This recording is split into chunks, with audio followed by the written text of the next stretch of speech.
ଚଢ଼େଇ ତାର ଛୋଟ ଛୁଆକୁ ଘରେ ଏକା ରଖି ଖାଇବା ଆଣିବା ପାଇଁ ବାହାରକୁ ଯାଇଥିଲା। ଗହମ ଦାନା ତ ପାଇଗଲି, ହେଲେ ମୋ ଛୋଟ ଛୁଆଟା ତ ଗହମ ଦାନା ଖାଇପାରିବନି। ମୁଁ ତା ପାଇଁ କିଛି ମିଠା ଫଳ ଖୋଜେ। ଏମିତି ଚିନ୍ତା କରି ଚଢ଼େଇ ମିଠା ଫଳ ଖୋଜିଲା, ହେଲେ ସେ ପାଇଲାନି। ଆରେ, ଏତେ ସମୟ ଧରି ମିଠା ଫଳ ଖୋଜିଲି, ହେଲେ ମୁଁ ଗୋଟେ ବି ଫଳ ପାଇଲିନି। ଏବେ ମୁଁ କ'ଣ କରିବି?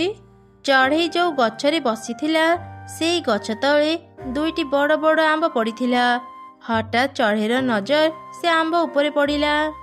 ଏଠି ତ କେହି ବି ନାହାନ୍ତି, ତାହେଲେ ଏତେ ବଡ଼ ବଡ଼ ଆମ୍ବ ଏଠାକୁ କେମିତି ଆସିଲା? ଏ ଆମ୍ବ ଦୁଇଟାକୁ ଦେଖି ଲାଗୁଛି ଏସବୁ ମିଠା ହେଇଥିବ। ମୁଁ ଗୋଟେ କାମ କରେ, ଏ ଦୁଇଟି ଆମ୍ବ ନେଇ ମୁଁ ଘରକୁ ଯାଏ। ମୋ ଛୁଆକୁ ଭୋକ ଲାଗିଥିବଣି, ସେ ମିଠା ଆମ୍ବ ଖାଇବ। ଏମିତି ଚିନ୍ତା କରି ଚଢ଼େଇ ସେ ଦୁଇଟି ଆମ୍ବ ଧରି ଘରକୁ ଫେରିଲା। ଚଢ଼େଇର ଘର ପାଖରେ ଏକ କାଉ ରହୁଥିଲା। ଚଢ଼େଇ ଯେତେବେଳେ ଆମ୍ବ ନେଇ ଘରକୁ ଫେରୁଥିଲା, ଏସବୁ ଦୃଶ୍ୟ ଘର ଭିତରୁ କାଉର ସ୍ତ୍ରୀ ଦେଖୁଥିଲା। ଚଢ଼େଇ ଗୋଟେ ଆମ୍ବ ରଖିଦେଲା, ଆଉ ଗୋଟେ ଆମ୍ବ ତା ଛୁଆକୁ ଖାଇବା ପାଇଁ ଦେଲା। ଆରେ ମା, ଖାଇସାରିଲୁଣି ଯଦି ଚାଲେ ବି ଶୋଇପଡ଼ିବା, ସକାଳେ ଶୀଘ୍ର ଉଠିବାକୁ ହେବ। ଆରେ ଶୁଣୁଛ, ମୁଁ ଆଜି ସନ୍ଧ୍ୟାରେ ଦେଖିଲି ଚଢ଼େଇ ଦୁଇଟି ବଡ଼ ବଡ଼ ଆମ୍ବ ଧରି ଘରକୁ ଫେରିଛି। କେତେ ବଡ଼ ବଡ଼ ସେ ଆମ୍ବ ଦୁଇଟା, ଖାଇବାକୁ ବି ମିଠା ଲାଗୁଥିବ। ମତେ ନା ଆମ୍ବ ଖାଇବା ପାଇଁ ଭାରି ଇଚ୍ଛା ହେଉଛି। ମତେ ଦୁଇଟା ଆମ୍ବ ଆଣିଦେଇ ପାରିବ? ହଁ ହଁ, କାହିଁକି ନୁହଁ, ମୁଁ ତତେ ଏବେ ହିଁ ଆମ୍ବ ଆଣିଦେଉଛି। ଏବେ ଆଣିଦେବ? ହେଲେ କେମିତି? ଚୋରି କରିକି। ମୁଁ ଏବେ ହିଁ ଚଢ଼େଇ ଘରୁ ଚୋରି କରି ତୋ ପାଇଁ ସେ ଆମ୍ବ ଆଣିଦେବି। ସେ ଚଢ଼େଇଟା ଭାରି ଚାଲାକ, ତମେ ତା ଘରୁ ଏତେ ସହଜରେ ଆମ୍ବ ଚୋରି କରି ପାରିବନି। ଆରେ, ତୁ ଜାଣିନୁ ମୁଁ କେତେ ଚାଲାକ। ଚୋରି କରିବା ତ ମୋ ବାଁ ହାତର ଖେଳ। ତୁ ଖାଲି ଦେଖ ମୁଁ କେମିତି ଚଢ଼େଇ ଘରୁ ଆମ୍ବ ଚୋରି କରି ଆଣୁଛି। ଏମିତି କହି କାଉ ସେଇ ରାତିରେ ଚଢ଼େଇର ଘରକୁ ଗଲା। ଝରକା ପଟୁ ସେ ଘର ଭିତରେ ପଶିଲା। ଚଢ଼େଇର ଘରଟି ପୁରା ଅନ୍ଧାର ଥିଲା। କାଉ ଅନ୍ଧାରରେ ଅଣ୍ଡାଳି ଅଣ୍ଡାଳି ଯିବା ସମୟରେ ହଠାତ୍ ଏକ ଟେବୁଲ ସହ ଧକ୍କା ହେଇ ତଳେ ପଡ଼ିଗଲା। ସେଇ ଶବ୍ଦରେ ଚଢ଼େଇର ନିଦ ଭାଙ୍ଗିଗଲା। ସେ ଘରର ଆଲୁଅ ଜଳିଦେଲା। କାଉ ଚଢ଼େଇକୁ ନ ଦେଖି କହିଲା, ଯାହା ହେଉ ଆଲୁଅ ଜଳିଗଲା, ଏବେ ମୁଁ ଆରାମରେ ଚଢ଼େଇ ଘରୁ ଆମ୍ବ ଚୋରି କରିପାରିବି। ଆଚ୍ଛା, ମୋ ଘରକୁ ତୁ ଆମ୍ବ ଚୋରି କରିବାକୁ ଆସିଛୁ? ରହ, ମୁଁ ଏବେ ତତେ ଆମ୍ବ ଦେଉଛି। ଏମିତି କହି ଚଢ଼େଇ ତା ଲାଠିରେ କାଉକୁ ଅନେକ ପିଟିଲା। ଆରେ ମରିଗଲି ରେ ଚଢ଼େଇ, ଛାଡ଼ିଦେ ମତେ। ମୋ ଘର ଭାବି ମୁଁ ତ ଘରକୁ ଭୁଲରେ ପଶି ଆସିଥିଲି। ଆରେ କାଉ, ଏଗୁଡ଼ା ମାଡ଼ ନୁହଁ, ଏଗୁଡ଼ା ଆମ୍ବ। ନେ ନେ, ବେଶୀ କରି ଆମ୍ବ ଖା। କାଉ ସୁଯୋଗ ଦେଖି ଝରକା ପଟ ଘରୁ ବାହାରି ଆସିଲା।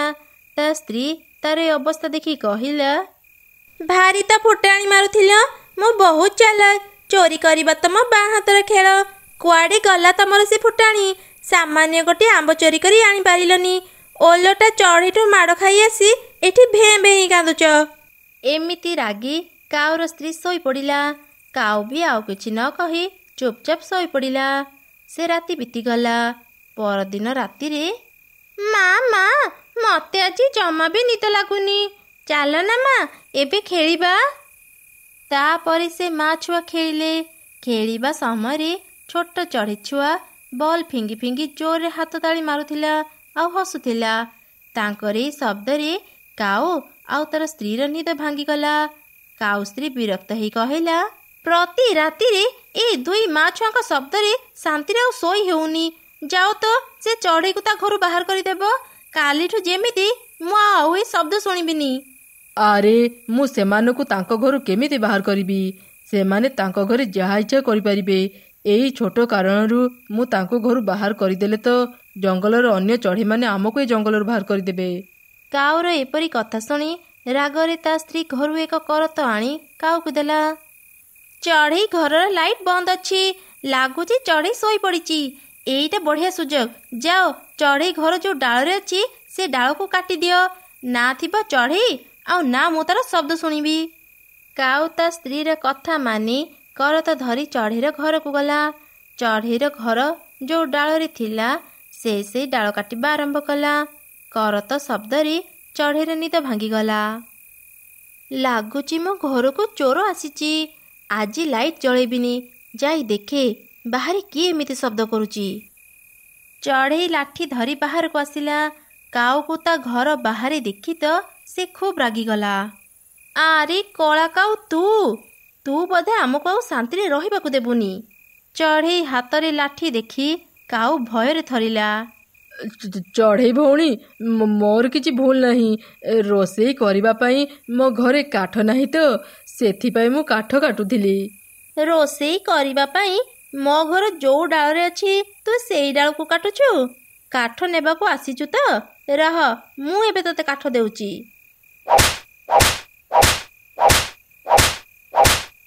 ମତେ କ'ଣ ତୁ ବୋକା ଭାବିଛୁ? ଚାଲି ଆସିଲା ମୋ ଘର ଭାଙ୍ଗିବା ପାଇଁ। ମୋର ଭୁଲ ହେଇଗଲା, ମତେ ଛାଡ଼ିଦେ ଚଢ଼େଇ।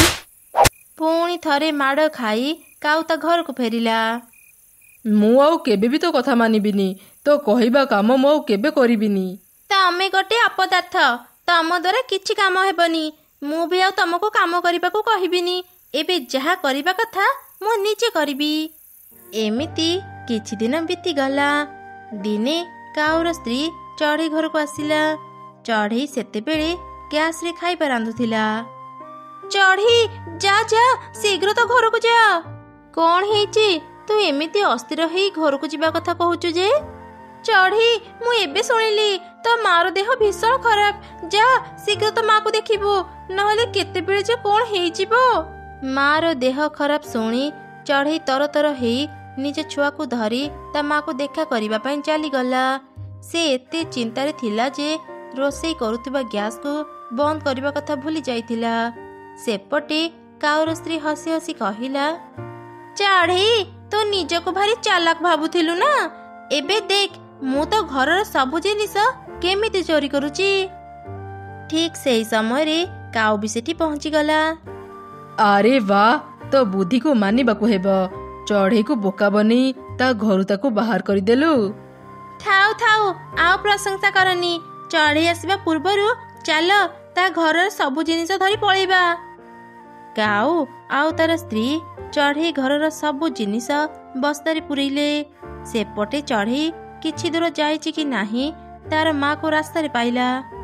ମା, ତୁମେ ସୁସ୍ଥ ଅଛ? ତମେ ଏପଟେ କୁଆଡ଼େ ଯାଉଛ? ଆରେ, ମୁଁ ଅସୁସ୍ଥ କେତେବେଳେ ଥିଲି? ମୁଁ ଆଜି ତ ଘରକୁ ହିଁ ଯାଉଥିଲି। ତା ମାନେ ସେ କାଉ ମତେ ମିଛ କହିଲା? ଯା, ମୁଁ ଗ୍ୟାସ୍ ବନ୍ଦ କରିବାକୁ ଭୁଲି ଯାଇଛି। ଚାଲ ସମସ୍ତେ ଶୀଘ୍ର ଘରକୁ ଯିବା। ଚଢ଼େଇ ତା ମା ଆଉ ତା ଛୁଆ ସହ ଶୀଘ୍ର ଘରକୁ ଫେରିଲା। ସେପଟେ କାଉ ଆଉ ତାର ସ୍ତ୍ରୀ ଗ୍ୟାସକୁ ନଜର ନ ଦେଇ ଚଢ଼େଇ ଘରର ସବୁ ଜିନିଷ ଚୋରି କରିବାକୁ ଲାଗିଥିଲେ। କିଛି ସମୟ ପରେ ହିଁ ଗ୍ୟାସ୍ ବ୍ଲାଷ୍ଟ ହେଇ ଘରେ ନିଆଁ ଲାଗିଗଲା। ଘର ସହ କାଉ ଆଉ ତାର ସ୍ତ୍ରୀ ବି ସେଇ ନିଆଁରେ ଜଳି ମରିଗଲେ। ସେତେବେଳକୁ ଚଢ଼େଇ ବି ସେଠି ପହଞ୍ଚିଗଲା। ବିଚରା କାଉମାନେ, ମତେ ମିଛ ନ କହିଥିଲେ ଆଜି ଏମାନେ ଏମିତି ମରିନଥାନ୍ତେ। ଏଭଳି ପକ୍ଷୀମାନେ ବୁଝନ୍ତିନି, ଅନ୍ୟର କ୍ଷତି କଲେ ନିଜର ହିଁ କ୍ଷତି ହୁଏ। ମା, ଏବେ ଆମେ କୋଉଠି ରହିବା? ଆମ ଘର ତ ଜଳିଗଲା।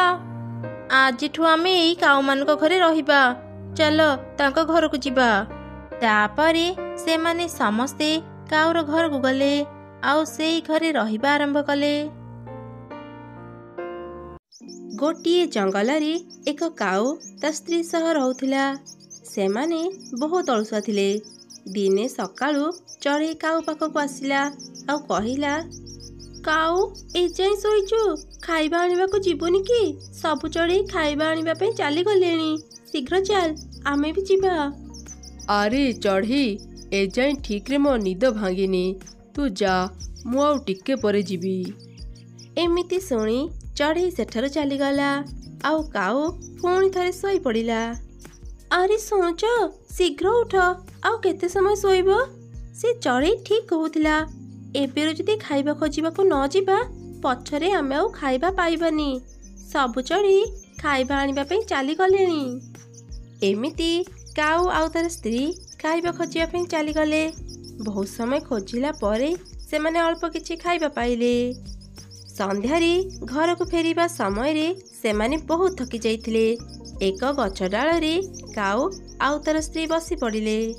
ମୁଁ ବହୁତ ଥକି ଯାଇଛି, କିଛି ସମୟ ଏଠି ବସ, ତାପରେ ଘରକୁ ଯିବା। ଠିକ୍ ଅଛି, ହେଲେ ବେଶୀ ସମୟ ଏଠି ରହିବାନି। ଆଖପାଖରେ କେହି ବି ଦେଖାଯାଉନାହାନ୍ତି। ଶୁଣ ଶୁଣ, ଯିଏ ବି ବାହାରେ ଅଛ ମୋ ପାଖକୁ ଆସ। ମୁଁ ତମକୁ ବହୁତ ଖାଇବା ଦେବି, ଆଉ ଏ ଜଙ୍ଗଲର ରାଜା କରିଦେବି। ଆରେ ତମେ ବି କ'ଣ ସେଇଆ ଶୁଣିଲ ଯାହା ମୁଁ ଶୁଣିଲି? ହଁ, ହେଲେ ଏକଥା କହୁଛି କିଏ? ସେଇ ଗୁମ୍ଫା ପାଖରୁ ଏ ଶବ୍ଦ ଆସୁଛି। ଚାଲ ସେଠାକୁ ଯିବା। ଏମିତି ସେ ଦୁଇ ଜଣ ଗୁମ୍ଫା ପାଖକୁ ଗଲେ। ଗୁମ୍ଫାର କବାଟ ଭିତର ପଟୁ ବନ୍ଦ ଥିଲା। ଏ ଗୁମ୍ଫାର କବାଟ ତ ବନ୍ଦ ଅଛି, ଆମେ ୟାକୁ ଖୋଲିବା କେମିତି? କାଉ ସ୍ତ୍ରୀର କଥା ସରୁ ସରୁ ସେ ଗୁମ୍ଫାର କବାଟ ଖୋଲିଗଲା। ସେ ଗୁମ୍ଫାରେ ଗୋଟିଏ ଦୁଷ୍ଟ ଚିଲ ରହୁଥିଲା। ସେ ଚିଲ ଅନେକ ପ୍ରକାରର ଯାଦୁ ବିଦ୍ୟା ଜାଣିଥିଲା। ଆପଣ ଆମକୁ ଡାକୁଥିଲେ ନା, ଆମେ ଆସିଗଲୁ। ଏବେ ଜଲ୍ଦି ଆମକୁ ଖାଇବା ଦିଅନ୍ତୁ, ଆଉ ଆମକୁ ଏ ଜଙ୍ଗଲର ରାଜା କରିଦିଅନ୍ତୁ। ଏତେ ଜଲ୍ଦି କ'ଣ ପାଇଁ?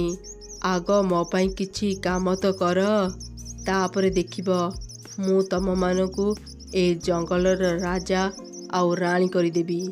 ସବୁ ଚଢ଼େଇ ତମମାନଙ୍କର ଗୋଲାମ ହେଇ ରହିବେ। ହଁ ହଁ, ଆମେ କ'ଣ କରିବୁ ତ କୁହନ୍ତୁ? ଏ ଜଙ୍ଗଲର ରାଜା ହେବା ପାଇଁ ଆମେ କିଛି ବି କରିପାରିବୁ। ଯାଅ, ଆଗ ମୋ ପାଇଁ ଗୋଟେ ଚଢ଼େଇର ଅଣ୍ଡା ଆଣିବ, ତାପରେ ଦେଖିବ ମୁଁ କେମିତି ତମମାନଙ୍କ ଜୀବନ ବଦଳେଇ ଦେବି। ଠିକ୍ ଅଛି, ଆମେ ଏବେ ଯାଉଛୁ। ବହୁତ ଶୀଘ୍ର ଆମେ ଗୋଟେ ଚଢ଼େଇ ଅଣ୍ଡା ଧରି ଏଠାକୁ ଆସିବୁ।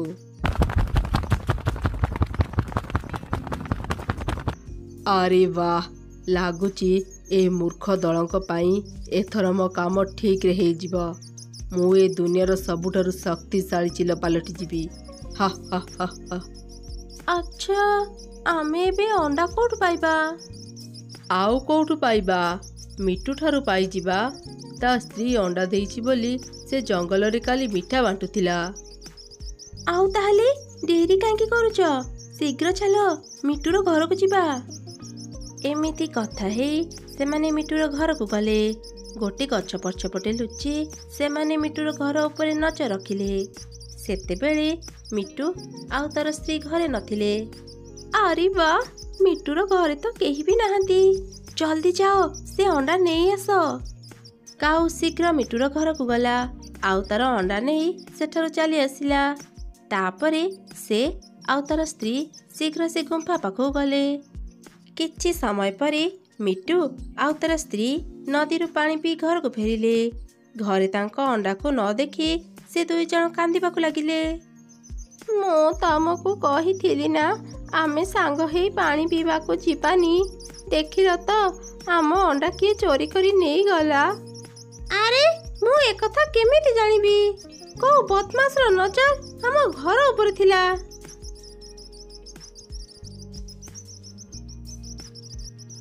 କ'ଣ ହେଲା ମିଟୁ, ତୁମେ ମାନେ ଏମିତି କାନ୍ଦୁଛ କ'ଣ ପାଇଁ? ଆମ ଅଣ୍ଡା କିଏ ଚୋରି କରି ନେଇଯାଇଛି। ଆମେ ପାଣି ପିଇବା ପାଇଁ ପାଖ ନଦୀକୁ ଯାଇଥିଲୁ। ଆସି ଦେଖିଲୁ ଆମ ଅଣ୍ଡା ଘରେ ନାହିଁ। ମୁଁ କାଲି କେତେ ଖୁସିରେ ଜଙ୍ଗଲ ସାରା ମିଠା ବାଣ୍ଟିଥିଲି, ହେଲେ ଆଜି ଏସବୁ କ'ଣ ହେଇଗଲା? ତମେ ମାନେ ଚିନ୍ତା କରନି, ଆମେ ସମସ୍ତେ ମିଶି ତମ ଅଣ୍ଡା ଖୋଜିବା। ସେ ଚୋର ବେଶୀ ଦୂର ଯାଇ ନଥିବ। ତମେ ଦୁଇ ଜଣ ପୂର୍ବ ଦିଗକୁ ଯାଅ, ମୁଁ ଆଉ ଚଢ଼େଇ ପଶ୍ଚିମ ଦିଗକୁ ଯାଉଛୁ। ଏମିତି କଥା ହେଇ ସବୁ ଚଢ଼େଇ ଜଙ୍ଗଲ ସାରା ମିଟୁର ଅଣ୍ଡାକୁ ଖୋଜିବା ପାଇଁ ଚାଲିଗଲେ। ମୁଁ ଜାଣିଥିଲି ତମେ ଦୁଇ ଜଣ ଏ କାମକୁ ଠିକ୍ରେ କରିପାରିବ। ଏବେ ଆପଣ ବି ଆପଣଙ୍କ କଥା ରଖନ୍ତୁ। ଆମକୁ ଶୀଘ୍ର ଏ ଜଙ୍ଗଲର ରାଜା କରିଦିଅନ୍ତୁ। ଆମେ ଏ ଦିନକୁ କେତେବେଳୁ ଅପେକ୍ଷା କରିଥିଲୁ। ଠିକ୍ ଅଛି, ଠିକ୍ ଅଛି, ମୁଁ ଏବେ ହିଁ ତମମାନଙ୍କୁ ସେ ଶକ୍ତି ଦେବି। ହେଲେ ତା ଆଗରୁ ମୋତେ ଗୋଟେ କଥା କୁହ, ଏ ଜଙ୍ଗଲରେ ସବୁଠାରୁ ଅଳସୁଆ ଚଢ଼େଇ କିଏ କହିପାରିବ? ଏବେ ଆପଣଙ୍କୁ ଆମେ ଆଉ କ'ଣ ଲୁଚେଇବୁ? ଆମେ ହିଁ ଜଙ୍ଗଲର ସବୁଠାରୁ ଅଳସୁଆ ଚଢ଼େଇ। ସେଥିପାଇଁ ତ ଆମେ ଜଙ୍ଗଲର ରାଜା ହେବାକୁ ଚାହୁଁଛୁ। ଯେମିତି ସବୁ ଚଢ଼େଇ ଆମର ଗୋଲାମ ହେଇ ଆମର କାମ କରିବେ, ଆଉ ଆମେ ଆରାମ କରିବୁ। ଆଚ୍ଛା, ତାହେଲେ ତମେ ମାନେ ସେଇ ଅଳସୁଆ ଲୋଭୀ ଚଢ଼େଇ। ଏବେ ମୁଁ ତମମାନଙ୍କ ରକ୍ତ ଏ ଅଣ୍ଡା ସହ ଖାଇବି। ତାପରେ ମୁଁ ସବୁଠାରୁ ଶକ୍ତିଶାଳୀ ଚିଲ ପାଲଟିଯିବି। କ'ଣ କହିଲେ? ଆପଣ ଆମକୁ ଖାଇବେ? ଆମେ ଆପଣଙ୍କ ପାଇଁ ଅଣ୍ଡା ଚୋରି କରି ଆଣିଲୁ, ଆଉ ଆପଣ ଆମକୁ ଖାଇବା ପାଇଁ ଚିନ୍ତା କରୁଛନ୍ତି? ଚିଲ ଧୀରେ ଧୀରେ ଗାୟବ ହେଇଗଲା ଆଉ କାଉକୁ କହିଲା, ଏବେ ମୁଁ ଯାଉଛି। ପୂର୍ଣ୍ଣିମା ଦିନ ପୁଣି ଏଠାକୁ ଆସିବି। ସେ ପର୍ଯ୍ୟନ୍ତ ବଞ୍ଚିକି ଥାଅ। ହା ହା ହା ହା। ଏ କ'ଣ ହେଇଗଲା ଆମ ସାଙ୍ଗରେ? ସତରେ କ'ଣ ସେ ଚିଲ ଆମକୁ ଖାଇଦେବ? ତତେ କ'ଣ ଲାଗୁଛି ସେ ଚିଲ ମିଛ କହୁଛି? ଏଥର ଆମର ଆଉ ରକ୍ଷା ନାହିଁ। ମିଟୁର ଅଣ୍ଡା ଖୋଜି ଖୋଜି ଚଢ଼େଇ ଆଉ ପାରା ମଧ୍ୟ ସେଠାରେ ପହଞ୍ଚିଗଲେ। ଏବେ ମୁଁ ଏ କବାଟକୁ ବଡ଼ ତାଲା ଲଗେଇ ବନ୍ଦ କରିଦେଲି। କେହି ବି ୟାକୁ ଖୋଲି ପାରିବେନି। ମୁଁ ୟାର ଚାବିକୁ ଏ ଗଛ ତଳେ ଲୁଚେଇ ରଖିଦିଏ। 2 ଦିନ ପରେ ମୁଁ ପୁଣି ଏଠାକୁ ଆସିବି, ଆଉ ଏ କାଉମାନଙ୍କ ରକ୍ତ ପିଇ ଅମର ହେଇଯିବି। ଏମିତି କହି ଚିଲ ସେଠାରୁ ଚାଲିଗଲା। ଚିଲର ସବୁ କଥା ଚଢ଼େଇ ଆଉ ପାରା ବି ଶୁଣୁଥିଲେ। ଆରେ ପାରା, ଏ ଚିଲ କାହାର ରକ୍ତ ପିଇବା କଥା କହୁଥିଲା? ଆଉ କାହାକୁ ସେ ଏ ଗୁମ୍ଫାରେ ବନ୍ଦୀ କରି ରଖିଛି? ଚାଲ ସେ ଗୁମ୍ଫା ପାଖକୁ ଯାଇ ଦେଖିବା ଘଟଣା କ'ଣ। ଏ ଗୁମ୍ଫା ଭିତରେ କିଏ ଅଛ? ଆରେ ଏ ସ୍ୱର ତ ପାରାର। ପାରା କ'ଣ ବାହାରେ ଅଛି? ପାରା, ଆମେ କାଉ।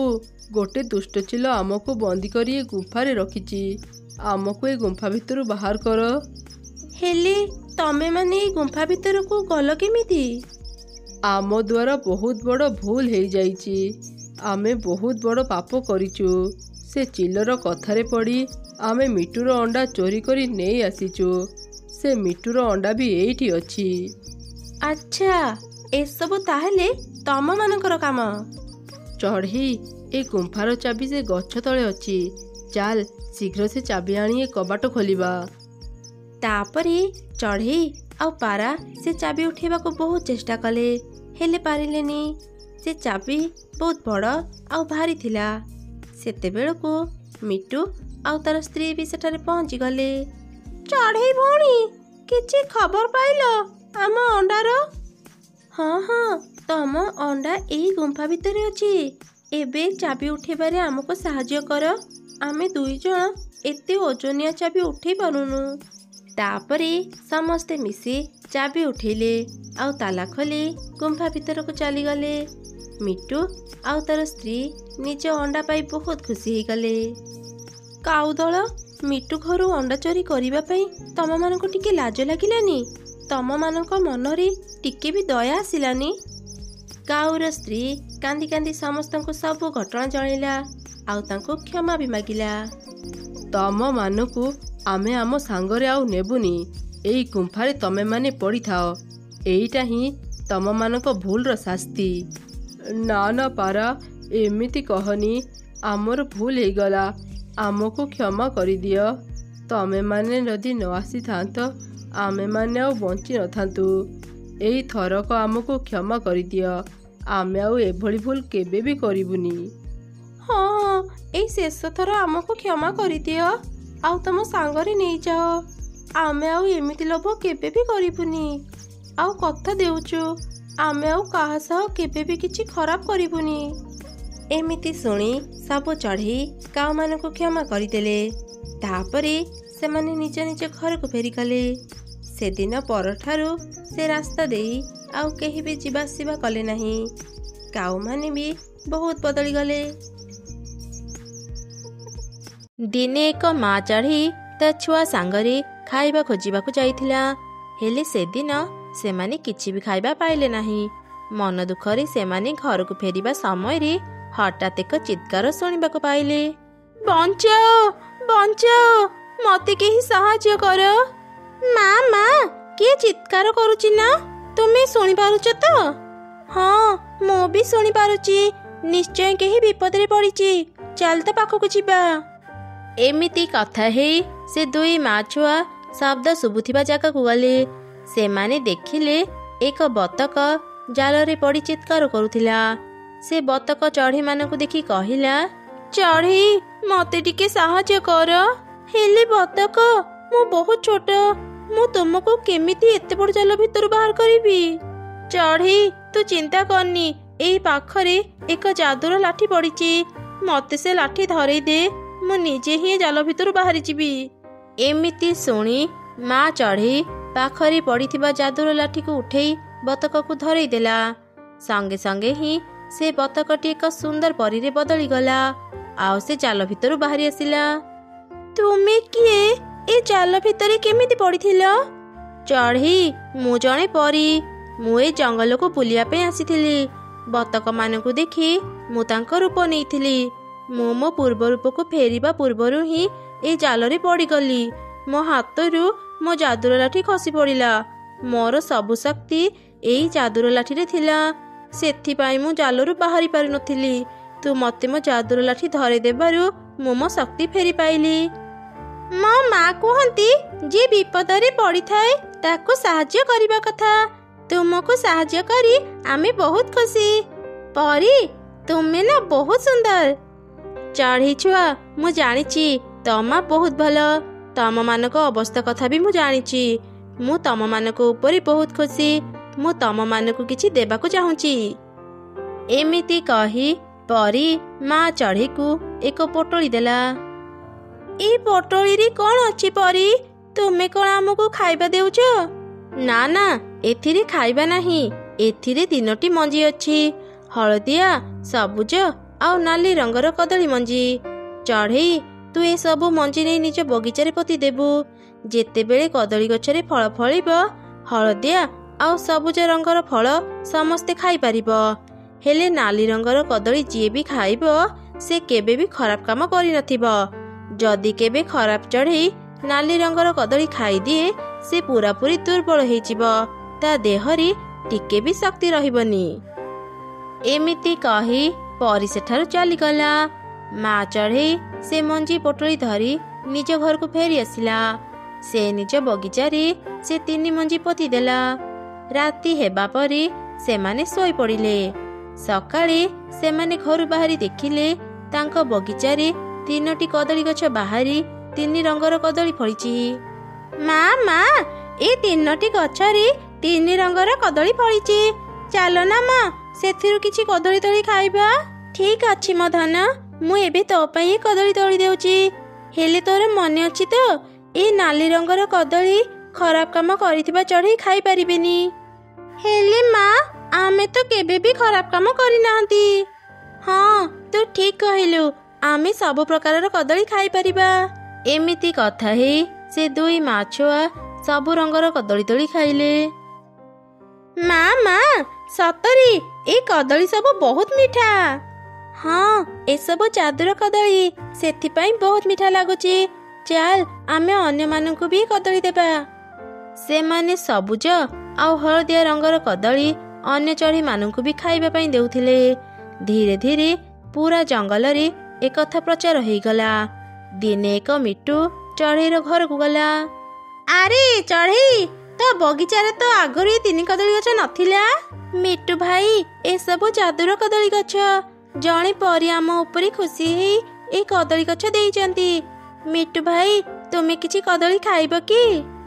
ହଁ ଚଢ଼େଇ, ଏତେ ସାରା କଦଳୀ ଦେଖି ମୋର କଦଳୀ ଖାଇବାକୁ ଇଚ୍ଛା ହେଉଛି। ଏ ନାଲି ରଙ୍ଗର କଦଳୀ ବଢ଼ିଆ ଦେଖାଯାଉଛି। ମତେ ଏଥିରୁ କିଛି ଦେ। ହେଲେ ମିଟୁ ଭାଇ, ଯିଏ କେବେ ବି ଖରାପ କାମ କରିନଥିବ, କେବଳ ସେ ହିଁ ନାଲି ରଙ୍ଗର କଦଳୀ ଖାଇପାରିବ। ଆଚ୍ଛା, ଏମିତି କଥା। ମୁଁ ଥରେ ଗୋଟେ ଖରାପ କାମ କରିଥିଲି। ଦିନେ ମୁଁ ଜଣଙ୍କ ପାଖରୁ କିଛି ଫଳ ଚୋରି କରିଥିଲି। ମୁଁ ତାହେଲେ ନାଲି କଦଳୀ ଖାଇବିନି। ଚଢ଼େଇ, ମତେ ସେ ହଳଦିଆ କଦଳୀରୁ କିଛି ଦେ। ମିଟୁ କିଛି ହଳଦିଆ କଦଳୀ ନେଇ ସେଠାରୁ ଚାଲିଗଲା। ସେଇ ଜଙ୍ଗଲରେ 2ଟି ଦୁଷ୍ଟ କାଉ ରହୁଥିଲେ। ଚଢ଼େଇର କଦଳୀ ବିଷୟରେ ସେମାନେ ବି ଜାଣିବାକୁ ପାଇଲେ। ଆରେ, ତମେ ସେ ଚଢ଼େଇ ବିଷୟରେ ଶୁଣିଛ ନା ନାଇଁ? ତା ପାଖରେ ନା କେତେ ରଙ୍ଗ ବେରଙ୍ଗର କଦଳୀ ଅଛି। ହଁ, ମୁଁ ତା ବିଷୟରେ ଶୁଣିଛି। ତୁ କିଛି କଦଳୀ ଖାଇବୁ କି? ମୁଁ ଯାଉଛି ତା ପାଖରୁ କିଛି କଦଳୀ ନେଇ ଆସିବି। ନା, ଖାଲି କଦଳୀ ନୁହଁ, ମତେ ପୁରା କଦଳୀ ଗଛ ଦରକାର। ଚାଲ, ଏବେ ତା ଘରକୁ ଯାଇ ତା ପାଖରୁ ତାର ସବୁ କଦଳୀ ଗଛ ଛଡ଼େଇ ନେବା। ଏମିତି କଥା ହେଇ ସେ 2 ଜଣ ଚଢ଼େଇ ପାଖକୁ ଆସିଲେ। ଆରେ, ତମେ 2 ଜଣ ଏଠି କିଛି କଦଳୀ ନେବାକୁ ଆସିଛ କି? ଚଢ଼େଇ, ଆମ ପାଖରେ ବହୁତ ଖାଇବା ଅଛି, ଆମେ କାହିଁ ତ କଦଳୀ ନେବୁ? ତତେ ଏକ ଜରୁରୀ କଥା କହିବାକୁ ଆସିଛୁ। ନଦୀ ପାଖରେ ନା କିଛି ଚଢ଼େଇ ମିଟୁକୁ ପିଟୁଛନ୍ତି, ସେ ତତେ ସାହାଯ୍ୟ ପାଇଁ ଡାକୁଛି। ଆରେ ମା, ତୁ ଆମ କଦଳୀ ବଗିଚାରେ ଥା, ମୁଁ ଯାଇ ଦେଖେ ମିଟୁ ଭାଇର କ'ଣ ହେଲା। ଆରେ ଚଢ଼େଇ ଛୁଆ, ତୁ ଆଉ କାହିଁ ଏଠି ରହିଲୁ? ତୁ ବି ଏଠୁ ଚାଲିଯା, ଆଜିଠୁ ଏ ସବୁ କଦଳୀ ଗଛ ଆମର। ଏମିତି କାହିଁକି କହୁଛ? ଏ ସବୁ କଦଳୀ ଗଛ ପରି ଆମକୁ ଦେଇଥିଲେ, ଏସବୁ ଆମର। ଭଲରେ ଏଠୁ ଯିବୁ ନା ଏ ଲାଠିରେ ମାଡ଼ ଖାଇବୁ? ତ ମା ଏଠି ନାହିଁ, ତୁ ଯଦି ଏଠୁ ନ ଯିବୁ ଆମେ ପିଟି ପିଟି ତ ପିଠିରୁ ଛାଲ ଉତାରିଦେବୁ। କାଉ ମାନଙ୍କ ଭୟରେ ଚଢ଼େଇ ଛୁଆ କାନ୍ଦି କାନ୍ଦି ସେଠାରୁ ଚାଲିଗଲା। ଦୁଇ କାଉ ହଳଦିଆ ରଙ୍ଗର କଦଳୀକୁ ତୋଳି ଖାଇଲେ। ସେପଟେ କିଛି ଦୂର ଗଲା ପରେ ହିଁ ମା ଚଢ଼େଇ ମିଟୁକୁ ରାସ୍ତାରେ ପାଇଗଲା। ଆରେ ମିଟୁ ଭାଇ, ତୁମର କିଛି ହେଇନି ତ? ମୁଁ ଶୁଣିଲି କିଛି ଚଢ଼େଇ ତୁମକୁ ପିଟୁଥିଲେ। ଆରେ ଚଢ଼େଇ, ତତେ ଏମିତି ମିଛ କଥା କିଏ କହିଲା? ମୁଁ ତ ଏକଦମ ଠିକ ଅଛି, ମତେ କିଏ କାହିଁକି ପିଟିବ? ସେମାନେ ଏପରି କଥା ହେବା ସମୟରେ ହିଁ ଚଢ଼େଇ ଛୁଆ କାନ୍ଦି କାନ୍ଦି ସେଠାରେ ଆସି ପହଞ୍ଚିଲା।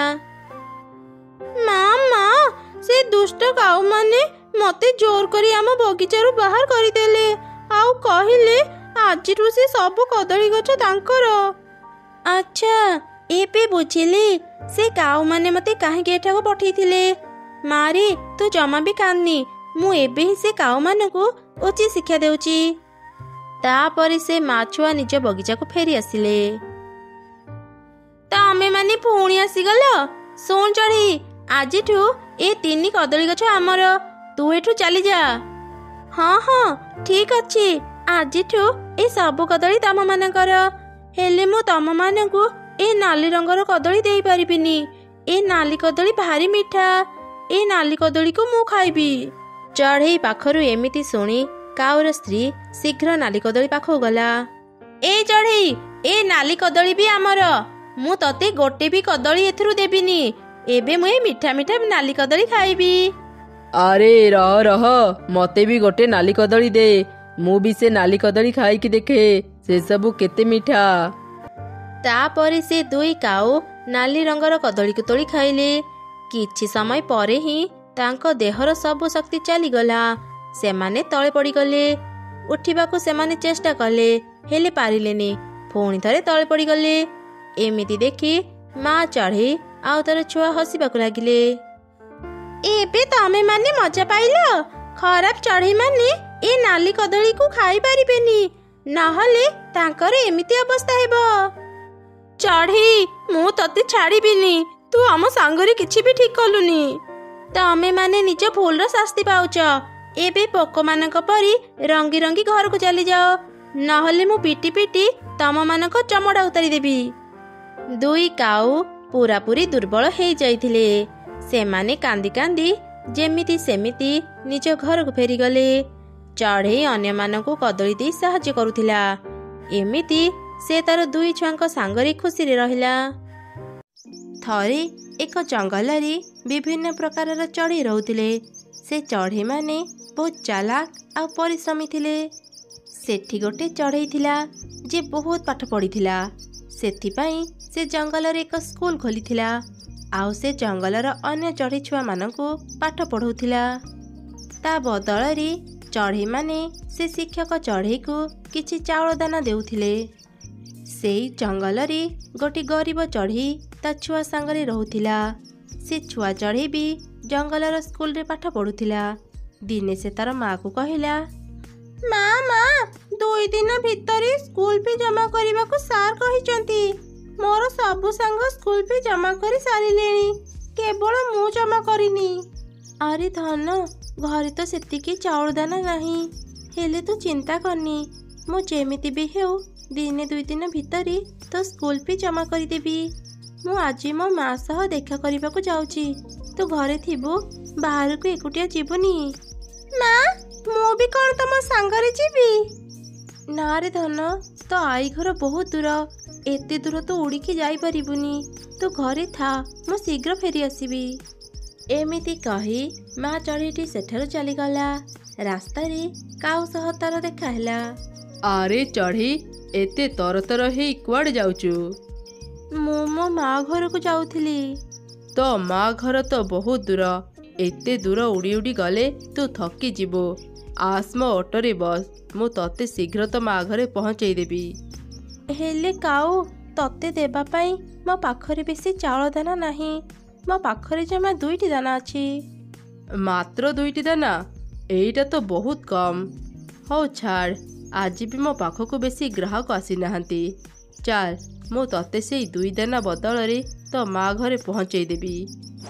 ଏମିତି ସେ କାଉ ତା ଅଟୋରେ ଚଢ଼ିକି ବସେଇଲା, ଆଉ ତାପରେ ସେ ଶୀଘ୍ର ଶୀଘ୍ର ତା ଅଟୋକୁ ଚଲେଇଲା। ଆଚ୍ଛା ଚଢ଼େଇ, ତୁ କ'ଣ ପାଇଁ ତୋ ମା ଘରକୁ ଯାଉଛୁ? କାଉ, ତୁ ତ ଜାଣିଛୁ ମୋ ସ୍ୱାମୀଙ୍କ ମୃତ୍ୟୁ ପରେ ଘର ଚଳିବା ମୋ ପାଇଁ କେତେ କଷ୍ଟ ହେଇ ପଡ଼ିଛି। ମୋ ପୁଅର ପାଠପଢ଼ା ଖର୍ଚ୍ଚ ବି ବଢ଼ିଯାଇଛି। ସେଥିପାଇଁ ମୁଁ ମୋ ମା ପାଖକୁ ଯାଉଛି କିଛି ଟଙ୍କା ଆଣିବା ପାଇଁ। ମୁଁ କିଛି କାମ କରିବାକୁ ଚାହୁଁଛି, ଯାହାଦ୍ୱାରା ମୁଁ ମୋ ଘର ଖର୍ଚ୍ଚ ଉଠେଇ ପାରିବି। ଚଢ଼େଇ, ତୁ ପୁଣି କ'ଣ କାମ କରିପାରିବୁ? ତୁ ତ କିଛି କାମ ଜାଣିନୁ। ହେଲେ ହଁ, ତୁ ଗୋଟେ କାମ କରିପାରିବୁ। ତୁ ବଜାରରେ ବସି ଭିକ ମାଗ। ବେଶୀ କିଛି ନ ପାଇଲେ ବି ତୁ ତ ଘର ଚଳିପାରିବୁ। ଇଏ କ'ଣ କଥା କହୁଛୁ କାଉ? ତୁ ଜାଣିଛୁ ମୁଁ କେତେ ଦୁଃଖରେ ଅଛି, ଆଉ ତୁ ମୋର ମଜା ଉଡ଼ଉଛୁ। ମୁଁ ତ ଏକଥା ତ ଭଲ ପାଇଁ କହୁଥିଲି। ଦେଖିବା ତୁ କ'ଣ କାମ କରିବୁ। କିଛି ସମୟ ପରେ ହିଁ ସେମାନେ ଚଢ଼େଇର ଘରେ ପହଞ୍ଚିଗଲେ। କାଉ ଚଢ଼େଇକୁ ସେଠି ଓହ୍ଲେଇ ତାଠୁ 2ଟି ଦାନା ନେଇ ସେଠାରୁ ଚାଲିଗଲା। ଚଢ଼େଇଟି ତା ମା ପାଖକୁ ଗଲା। ଆରେ ମା, ତୁ ଆସିଛୁ? ଏତେ ଦିନ ପରେ ଯାଇ ତତେ ତ ମା କଥା ମନେ ପଡ଼ିଲା। ମା, ମୁଁ ବହୁତ କଷ୍ଟରେ ଅଛି। ଘରେ କିଛି ଖାଇବାକୁ ନାହିଁ।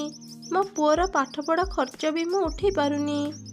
ମା, ତମ ପାଖରେ ଯଦି କିଛି ଟଙ୍କା ଅଛି ମୋତେ ଦେଇଥାଅ। ମୁଁ ବହୁତ ଅସୁବିଧାରେ ଅଛି। ଆରେ ମା, ତତେ ଦେବା ପାଇଁ ମୋ ପାଖରେ କିଛି ବି ନାହିଁ। ପ୍ରତି ସପ୍ତାହରେ ତୋ ମାଉସୀ ମୋତେ କିଛି ଖାଇବା ଆଣିଦିଏ। ସେତକରେ ମୁଁ ମୋ ପେଟ ପୋଷେ। ହେଲେ ମା, ତୋ ବାପାଙ୍କର ପୁରୁଣା ଅଟୋ ଅଛି ଆମ ଘରେ। ତୁ ସେଇ ଅଟୋଟା ନେଇଯା। ସେ ଅଟୋ ଚଲେଇ ଯାହା ବି 2 ପଇସା ପାଇବୁ, ତୁ ଆରାମରେ ତ ଘର ଚଳିପାରିବୁ। ହଁ ମା, ତମ କଥା ପୁରାପୁରି ଠିକ୍। ମୁଁ ତ ଏକଥା ଭାବିବି ନଥିଲି। ମୁଁ ଛୋଟବେଳୁ ହିଁ ବାପାଙ୍କ ସହ ଅଟୋ ଚଲେଇବା ଶିଖିଛି।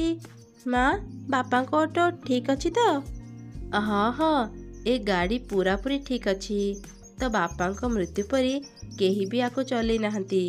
ତୁ ଥରେ ଚଲେଇକି ଦେଖେ। ଏମିତି ଶୁଣି ଚଢ଼େଇ ତା ବାପାଙ୍କ ଅଟୋକୁ ଷ୍ଟାର୍ଟ କରିବାକୁ ଚେଷ୍ଟା କଲା। ଗୋଟେ ଥରରେ ହିଁ ସେ ଅଟୋ ଷ୍ଟାର୍ଟ ହେଇଗଲା। ଆରେ ବାଃ, ଏ ଅଟୋ ତ ପୁରାପୁରି ଠିକ୍ ଅଛି। ମା, ମୁଁ କ'ଣ ଏ ଅଟୋକୁ ନେଇପାରିବି? ହଁ ରେ ମା, କାହିଁକି ନୁହଁ। ଏ ଗାଡ଼ି ରଖି ମୁଁ କ'ଣ କରିବି? ତୁ ଏ ଗାଡ଼ି ନେଇଯା। ତାପରେ ଚଢ଼େଇ ସେ ଅଟୋ ନେଇ ତା ଘରକୁ ଗଲା।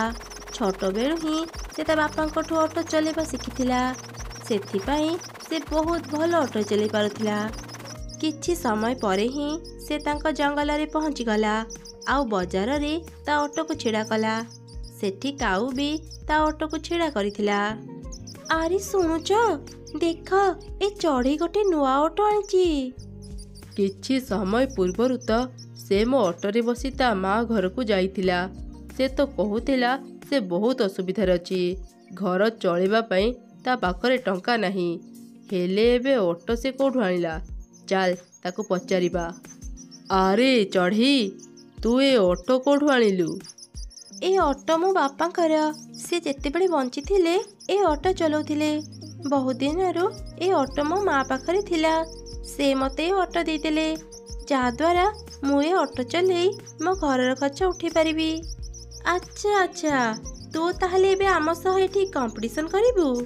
ମୁଁ ତମ ସହ କମ୍ପିଟିସନ୍ କାହିଁକି କରିବି?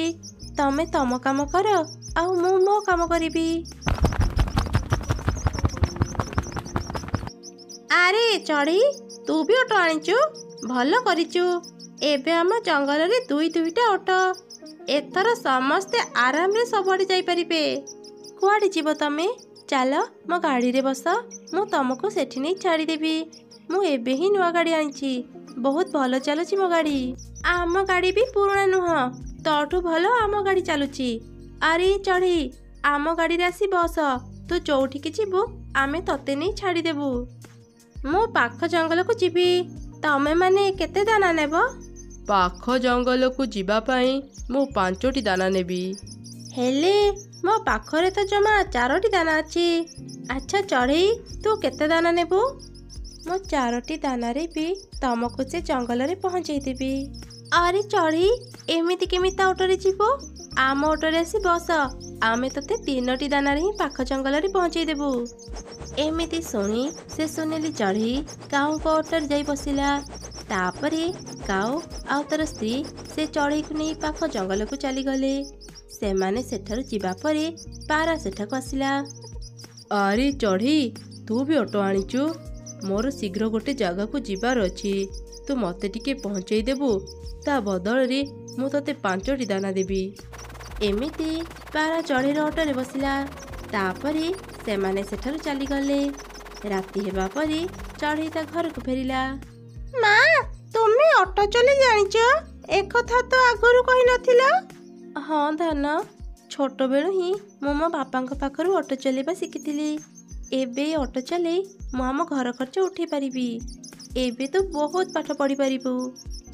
ପରଦିନ ସକାଳେ କାଉ ଆଉ ଚଢ଼େଇ ନିଜ ନିଜର ଅଟୋ ନେଇ ବଜାରରେ ଛିଡ଼ା ହେଇଥିଲେ। ସେତେବେଳେ ଟିକି ଚଢ଼େଇ ସେଠାକୁ ଆସିଲା। ଆରେ ଚଢ଼େଇ, ମୁଁ ପୂର୍ବ ଜଙ୍ଗଲକୁ ଯିବି। ତୁ କେତେ ଦାନା ନେବୁ? ସେ ଜଙ୍ଗଲ ତ ବହୁତ ପାଖରେ। ତୁମେ ମୋତେ 2ଟି ଦାନା ଦେଲେ ବି ଚଳିବ। ଆରେ ଟିକି ଚଢ଼େଇ, ଆମ ଅଟୋରେ ଆସି ବସ। ଆମେ ତତେ 1 ଦାନାରେ ହିଁ ସେ ଜଙ୍ଗଲକୁ ନେଇଯିବୁ। ନା ନା, ମୁଁ ତମ ଅଟୋରେ ଯିବିନି। ମୁଁ ଆଗ ଏ ଚଢ଼େଇର ପାଖକୁ ଆସିଥିଲି। ମୁଁ ତା ଅଟୋରେ ହିଁ ଯିବି। ଏମିତି କହି ଟିକି ଚଢ଼େଇ ସେ ମା ଚଢ଼େଇର ଅଟୋରେ ବସିଲା। ତାପରେ ସେମାନେ ପୂର୍ବ ଜଙ୍ଗଲକୁ ଚାଲିଗଲେ। ଏସବୁ ଘଟଣା ଦେଖି କାଉ ଆଉ ତାର ସ୍ତ୍ରୀ ଖୁବ୍ ରାଗିଗଲେ। ଏ ଚଢ଼େଇ ଦିନକୁ ଦିନ ଆମର ସବୁ ଗ୍ରାହକଙ୍କୁ ନେଇ ଯାଉଛି। ତା ପାଇଁ ଆଉ କେହି ବି ଆମ ଅଟୋରେ ଯାଉନାହାନ୍ତି। ଏମିତି ଯଦି ଚାଲିବ ଆମର ଆଉ ରୋଜଗାର ବି ହେବନି। ହଁ, ତୁ ଠିକ୍ କହିଛୁ। ଏ ଚଢ଼େଇର କିଛି ବ୍ୟବସ୍ଥା କରିବାକୁ ପଡ଼ିବ। ମୁଁ ଗୋଟେ ମେକାନିକକୁ ଜାଣିଛି। ଚାଲ ତା ପାଖକୁ ଯିବା।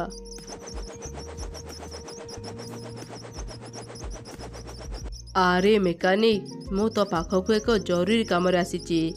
ଏଇ ନେ କିଛି ଚାଉଳ ଦାନା। ତା ବଦଳରେ ତୁ ଗୋଟେ ଚଢ଼େଇ ଗାଡ଼ିର ବ୍ରେକ୍ ଫେଲ୍ କରିବୁ। ଯଦି ତୁ ତା କରିପାରିବୁ, ମୁଁ ତତେ ଆହୁରି ଏତିକି ଚାଉଳ ଦାନା ଦେବି। ଆରେ ବାଃ, ତମର କେତେ ବୁଦ୍ଧି! ମୁଁ ତ ଜାଣିନଥିଲି। ଆରେ ମେକାନିକ ବାବୁ, ଆଜି ରାତିରେ ହିଁ ତମେ କାମ କରିବ। ତମେ ଯୋଉ ଚଢ଼େଇ ଗାଡ଼ିର ବ୍ରେକ୍ ଫେଲ୍ କରିବ, ତା ଗାଡ଼ିର ରଙ୍ଗ ହେଉଛି ନାଲି। ଏତେ ଗୁଡ଼ିଏ ଚାଉଳ ଦାନା ଦେଖି ସେ ମେକାନିକ ଚଢ଼େଇ ଲୋଭରେ ପଡ଼ିଗଲା। ହେଲେ ସେ ମେକାନିକ ଚଢ଼େଇର ଗୋଟେ ସମସ୍ୟା ଥିଲା। ସେ ରାତି ହେଲେ ଠିକରେ କିଛି ଦେଖିପାରୁନଥିଲା। ସେ ସେମାନଙ୍କୁ କହିଲା, ଆଚ୍ଛା ରାତିରେ କ'ଣ ପାଇଁ? ମୁଁ ଦିନ ବେଳେ ତମମାନଙ୍କ କାମ କରିଦେବି। ନା ନା, ଆମ ପାଖରେ ସମୟ ନାହିଁ। ଆଜି ରାତିରେ ହିଁ ତମକୁ ଏ କାମ କରିବାକୁ ପଡ଼ିବ। ଯଦି ତମେ ପାରିବନି କହିଦିଅ, ଆମେ ଆଉ ଜଣଙ୍କ ପାଖକୁ ଯିବୁ। ଯଦି ମୁଁ ଏମାନଙ୍କୁ ସତ କଥା କହିଦେବି, ଏମାନେ ସବୁ ଚାଉଳ ଦାନା ନେଇ ଏଠୁ ପଳେଇବେ। ନା ନା, ମୁଁ ଏତେ ଚାଉଳ ଦାନା ହାତ ଛଡ଼ା କରିପାରିବିନି। ଜଙ୍ଗଲରେ କେବଳ 2 ଜଣଙ୍କର ହିଁ ଗାଡ଼ି ଅଛି। ସେ ଚଢ଼େଇର ଗାଡ଼ିକୁ ମୁଁ ଚିହ୍ନି ପାରିବି। ଏମିତି ଚିନ୍ତା କରି ସେ ମେକାନିକ ଚଢ଼େଇ ତାଙ୍କ କଥାରେ ରାଜି ହେଇଗଲା। ତାପରେ ସେମାନେ ବଜାରକୁ ଗଲେ। କାଉ ଚଢ଼େଇର ଅଟୋ ପାଖରେ ହିଁ ତା ଅଟୋକୁ ବି ରଖିଦେଲା। ସେତେବେଳେ ଚଢ଼େଇ ତା ଘରକୁ ଯିବା ପାଇଁ ପ୍ରସ୍ତୁତ ହେଉଥିଲା। ଆରେ ମେକାନିକ ବାବୁ, ସେ ଚଢ଼େଇକୁ ମୁଁ ଡାକିକି ତା ସହ କଥା ହେଉଛି। ତୁମେ ଯାଅ, ତା ଗାଡ଼ିର ବ୍ରେକ୍ ଫେଲ୍ କରିଦିଅ। ଏମିତି କାଉମାନେ ଚଢ଼େଇକୁ ତାଙ୍କ ପାଖକୁ ଡାକି ତା ସହ କଥା ହେଲେ। ସେପଟେ ସେ ମେକାନିକକୁ ରାତିରେ ତ ଠିକରେ କିଛି ଦେଖାଯାଉନଥିଲା। ସେ ଚଢ଼େଇର ଅଟୋକୁ ନ ଯାଇ କାଉର ଅଟୋ ପାଖକୁ ଗଲା ଆଉ ସେ ଅଟୋର ବ୍ରେକ୍ ଫେଲ୍ କରିଦେଲା। ଏକଥା କାଉମାନେ ବି ଜାଣିପାରିଲେନି। ଏବେ ଅଟୋରେ ଯିଏ ବସିବ ସିଧା ସ୍ୱର୍ଗ ପହଞ୍ଚିଯିବ। ଆରେ ମେକାନିକ, ତୋ କାମ ସରିଗଲା ତ? ହଁ ହଁ, ମୁଁ ମୋ କାମ ଠିକରେ କରିଦେଲି। ଏବେ ମୋତେ ମୋ ଘରେ ନେଇ ଛାଡ଼ିଦିଅ। ଏମିତି ସେମାନେ ସେଇ ବ୍ରେକ୍ ଫେଲ୍ ଅଟୋରେ ବସିଲେ ଆଉ ମେକାନିକର ଘରକୁ ବାହାରିଲେ। ରାସ୍ତାରେ କାଉ ଜୋରରେ ତା ଗାଡ଼ି ଚଲାଉଥିଲା। ହେଲେ ଯେତେବେଳେ ସେ ବ୍ରେକ୍ ମାରିବାକୁ ଚେଷ୍ଟା କଲା, से जानिला ता गाड़ीर ब्रेक फेल हो जाइची। अरे मेकानिक तू चढ़ी गाड़ीर ब्रेक फेल कलु ना आम गाड़ीर ब्रेक फेल कलु? सेमानक कथा सरीची कि नहीं से गाड़ी गोटे पहाड़ सह धक्का गला। समस्ते तले पड़गले। काऊ आउ तार स्त्री बहुत आघात पाइले। से मेकानिक भी टेणा भांगीगला। एमिति सेमाने ताका खराब कर्मर फल पाइले। सेपटे चढ़े ऑटो चलई खुशी रे ता जीवन बितेला।